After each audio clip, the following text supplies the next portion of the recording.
Welcome back to The Explainer. Today, we're jumping right in and setting the stage to explore the hidden, honestly mysterious depths of the ancient Indus Valley Civilization. When we think of ancient history, our minds usually jump straight to the towering pyramids of Egypt or the grand temples of Mesopotamia. But today, we're heading to a place that rivaled them both, a civilization that left behind magnificent structures and some really deep, enduring mysteries. Let's get started. Okay, let's dive into this. Millions of people have seen photographs of the famous ruins of Mohenjo-daro, and thousands of scholars have studied its ancient bricks. We look at those images and we think we know exactly what Mohenjo-daro was. But what if we're wrong? What if the sweeping views of the city we see today are literally just the tip of the iceberg? I want to challenge everything you think you know about this ancient metropolis, because recent studies suggest that a massive, and I mean massive, portion of it is still just waiting beneath the earth. So, just to ground us real quick, around 2600 BCE, the Indus Valley Civilization was at its absolute peak. It was easily one of the most sophisticated societies on the planet. Fast forward to the 1920s, and archaeologists make a discovery that completely shocked the world: the remains of Mohenjo-daro. We're talking perfectly straight streets laid out in this precise grid, highly advanced drainage networks, homes with private bathrooms. It was an absolute marvel of ancient engineering. But today, even after decades of knowing about it, the vast majority of its hidden depths remain completely unexcavated. You see, the name Mohenjo-daro literally translates to the Mound of the Dead. And those visible ruins we marvel at today, they represent only a small, very selectively excavated portion of the settlement. When we zoom out and look at the whole landscape, we realize that beneath the surrounding mounds lie entirely unexplored neighborhoods. There are unexcavated streets, unknown workshops, and huge public storage facilities just sitting there, completely hidden in the dark. Every buried section is basically an unopened chapter of human history. Which brings us to Section 1, the archaeologist's dilemma: to dig or not to dig. Now, you might be wondering, if there's an entire ancient city just sitting there, why not just dig it all up? Let's find those missing neighborhoods and monumental public buildings, right? Well, the answer is incredibly dramatic. The moment you expose ancient bricks to the elements, this rapid-fire sequence of destruction kicks in. Blistering heat bakes the clay. Heavy rains and flooding wash away the foundations. Relentless wind erosion tears at it. But the worst enemy of all, expanding salt crystals. Now, salt might be great on your fries, but it is an absolute nightmare for ancient masonry. Groundwater carries salts into the bricks, and as the moisture evaporates, those salt crystals expand from within. They slowly but relentlessly blow apart walls that have stood for millennia. And that highlights the terrible choice conservation experts are constantly forced to make. Excavation reveals history, but it also exposes it to destruction. Do archaeologists dig deeper to uncover, say, the missing pieces of the Great Bath and risk damaging those fragile remains? Or do they step back and just leave those sections safely buried in the dirt until we have better ways to protect them? I mean, think about it. 4,000 years.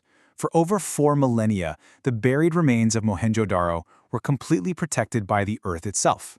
The dirt acted as this perfect, natural shield against the elements, keeping these ancient artifacts incredibly safe. So how did so much get buried in the first place? It's really just the nature of time and ancient real estate. The original structures were built, but over the centuries, residents naturally just rebuilt their homes directly on top of the old ones. The result is a literal city beneath a city. It's layered. The deeper levels contain unread chapters from the earlier periods of the civilization. It's like this vertical stack of history, waiting to tell us exactly how their economy evolved and how their leaders governed. Moving on to Section 2, the Forgotten Giant, uncovering Ganweri Waller. Okay, prepare yourselves for a massive plot twist. Mohenjo-daro isn't the only massive mystery of the Indus Valley. We're actually going to travel away from the famous, heavily photographed ruins, deep into Pakistan's harsh, remote Cholistan desert. Back in the 1970s and 80s, an archaeologist named Muhammad Rafiq Mughal discovered something else entirely. Out there, along the vanished, dry channel of the ancient Hakra River, lies an incredible secret. The landscape is just endless sand and dry plains, but scattered right along that ghost of a riverbed, researchers found something that almost nobody talks about today. Now, what's really interesting about this slide is the sheer contrast. We all know Mohenjo-daro and Harappa both are massive, partially excavated sites in the Sindh and Punjab regions. But there's a third giant, Ganweri Waller, located right out there in the Cholistan desert. And its status? Entirely unexcavated. It is a completely untouched ancient metropolis. Ganwariwala covers a staggering 80 hectares of land. Actually, to put that into perspective, that makes it one of the 5 major urban centers of the entire Harappan world. It's so massive that it rivals the greatest centers of the ancient world, yet there are no towering monuments attracting tourists, there's no famous artifacts from it filling up museum halls, it just remains completely frozen in time, entirely unexcavated beneath the desert sand. Section 3. Connecting the Indus world at a unified system. So why is an unexcavated city in the middle of nowhere so unbelievably important to historians?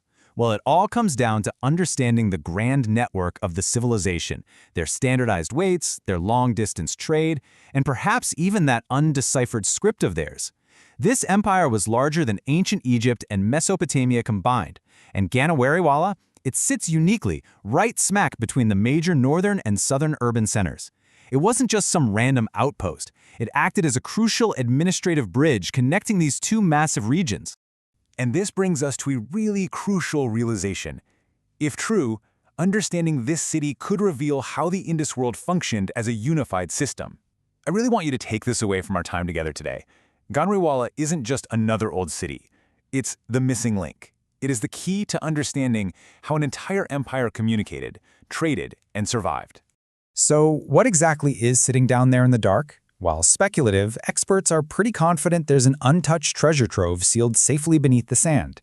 We're talking entire residential neighborhoods, undisturbed industrial workshops, huge storage facilities, monumental public structures, and most tantalizing of all, maybe even seals bearing the mysterious undeciphered Indus script.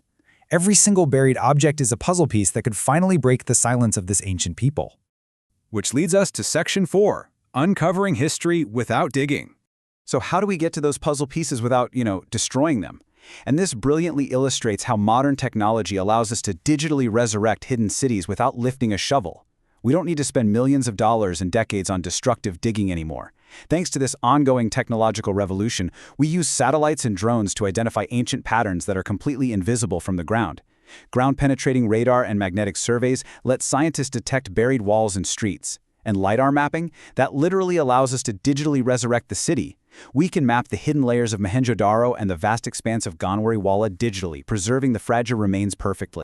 It requires a really profound shift in how we view exploration. The greatest discoveries may belong not to the archaeologists of today, but to those of tomorrow. Sometimes patience really is our greatest tool. By choosing preservation over excavation, we're leaving these pristine sites for future generations, people who are going to have tools far more advanced than anything we can even imagine today. Right now, Ganwariwala remains beautifully silent. No tourist foot traffic, no exposed bricks crumbling from expanding salt. It sits in the Cholistan desert exactly as it has for 4 millennia. It is, quite literally, a forgotten giant sleeping beneath the sands of history. A totally silent witness to the rise and fall of human greatness, perfectly preserved under the earth. We've seen how much is still hidden in Mohenjo-Daro, and we know an entire 80-hectare metropolis is just waiting at Ganwariwala. So I ask you, what will the archaeologists of tomorrow actually uncover beneath all that earth? Will they finally decode the Indus script? Will they map the entirety of this unified system? The possibilities buried in the Indus Valley are truly, absolutely endless. Thank you so much for joining me on this explainer today.